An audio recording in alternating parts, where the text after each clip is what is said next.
यह कहानी है एक गरीब पिता और उसकी बेटी की।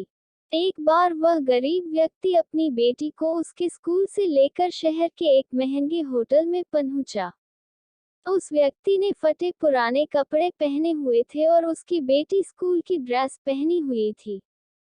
जब दोनों होटल के अंदर पहुंचे तो वेटर पूछा, सर आप क्या खाना पसंद करेंगे, आप अपना ऑर्डर बता दीजिए।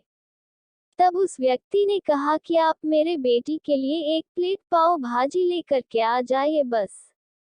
वेटर ने कहा, सर आप कुछ नहीं लेंगे, आपके लिए भी कुछ लेकर आऊं? तो गरीब व्यक्ति ने कहा, मेरे लिए कुछ नहीं, आज मेरी बेटी के लिए पार्टी है। मैंने इससे वादा किया था कि अगर तुम इस जिले में 10th क्लास में टॉप करोगी तो तुम्हें मैं सबसे महंगे होटल में पार्टी दूंगा, तो आप सिर्फ बच्चे के लिए पाव भाजी ले आइए।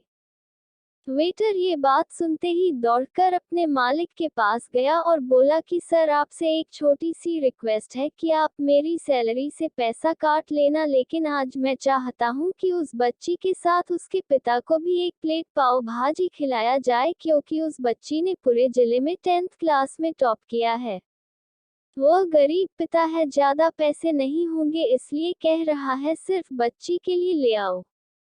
होटल के मालिक ने जब ये बात सुनी तो मुस्कुराते हुए बोला, तुम उसके पिता के लिए भी पाव भाजी लेकर जाओ, उसके लिए भी लेकर जाओ, पैसे मत लेना, 4-5 पाव भाजी पैक करवा कर ले जाओ और 2-3 किलो मिठाई भी लेकर जाओ और उनसे कहना ये पार्टी होटल की तरफ से है, आप ये मिठाई ले जाइए और जश्न मनाइए। जब वेटर ने 2 प्लेट पाव भाजी लेकर गया तो वह व्यक्ति चौंक गया और बोला, मैंने तो एक ही मंगाई थी, मेरे पास पैसे नहीं है। वेटर बोला, अरे सर शर्मिंदा मत कीजिए, ये पार्टी होटल की तरफ से है, आपकी बेटी, हमारी बेटी ने टॉप किया है। ये मिठाइयाँ लेकर जाइए और जश्न मनाइए। पिता और बेटी खुश हो गए और चले गए। कई साल बीत गए, उस गरीब पिता की लड़की अब यूपीएससी की तैयारी करके कलेक्टर बन चुकी थी और इत्तेफाक से उसी शहर में उसकी पोस्टिंग हुई थी। उस लड़की ने उस होटल में सूचना पहुंचा दी कि मैं उस होटल में लंच करने के लिए आ रही हूँ। होटल के मालिक ने जब ये सुना तो होटल को पूरी तरह से सजावा दिया।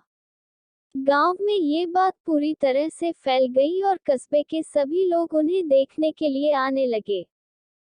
कलेक्टर अपने पिता के साथ उस होटल में पहुंची। कलेक्टर ने होटल के मालिक से कहा कि शायद आप मुझे पहचाने नहीं, हम वही पिता पुत्री है जो कि हमारे 10th क्लास टॉप करने पर आपने मुझे पार्टी दी थी। हम वही पिता पुत्री हैं, आज फिर से आए हैं और आज पार्टी हम देंगे आपको, आपके पूरे स्टाफ को और पूरे गांव को, क्योंकि आपने गरीबी का सम्मान किया है। आपने उस दिन जो पार्टी दी थी, मुझे बताया कि मुझे कितनी और ऊंचाई तक पहुंचना है, कितनी और बड़ी मंजिल को छूना है। आपने एक नई प्रेरणा दी थी और आज मैं उसी प्रेरणा का एहसान चुकाने के लिए आई हूँ। वो मैडम ये सब कहते जा रही थी और आंखों से आंसू बहती जा रही थी। यह कहानी हमें सिखाती है कि कभी भी किसी गरीब का मजाक मत उड़ाना। हो सके तो उसकी मदद करना, और अगर मदद ना कर सको तो उसका मजाक मत उड़ाना, क्योंकि वो सब देख रहा है। बनना है तो उसकी नज़र में अच्छा बनिए। जहाँ भी रहिए कर दिखाइए कुछ ऐसा कि दुनिया करनी चाहे आपके जैसा।